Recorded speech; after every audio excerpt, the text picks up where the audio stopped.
తెలంగాణ రాజకీయాల్లో ఈ ఫిరాయింపుల పర్వం అనేది ఈనాటిది కాదు. గతంలో బీఆర్ఎస్ ప్రభుత్వం అధికారంలో ఉన్నప్పుడు కూడా ఇలాగే చేసింది. ఇప్పుడు కాంగ్రెస్ ప్రభుత్వం కూడా ఇదే పునరావృతం చేస్తుంది. అసలు ఏం జరుగుతుంది?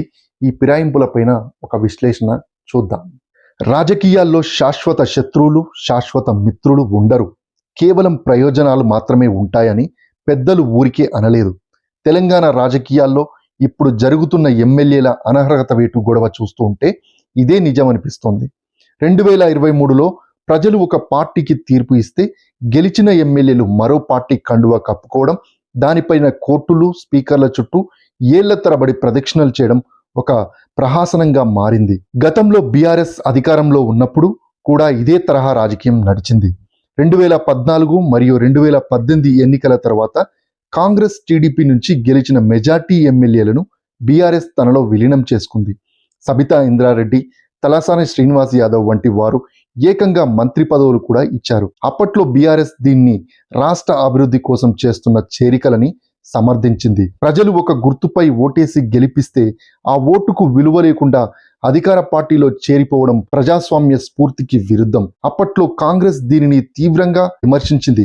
కానీ నేడు అదే కాంగ్రెస్ అదే బాటలో పయనిస్తుంది. కాలం ఎప్పుడూ ఒకేలా ఉండదు. ఇప్పుడు కాంగ్రెస్ అధికారంలోకి రాగానే 10 మంది బీఆర్ఎస్ ఎమ్మెల్యేలు అస్తంగూటికి చేరారు. ఆనాడు తాము విమర్శించిన పద్ధతినే నేడు కాంగ్రెస్ అవలంబిస్తుంది. స్పీకర్ నిర్ణయం తీసుకోకుండా జాప్యం చేయడం, కోర్టుల వరకు వెళ్లడం అన్ని పాత సినిమానే. సుప్రీంకోర్టు గడువు ఇచ్చినా చివరకు స్పీకర్ ఆధారాలు లేవు అంటూ 5 ఎమ్మెల్యేలపై అనర్హత పిటిషన్లు కొట్టివేశారు.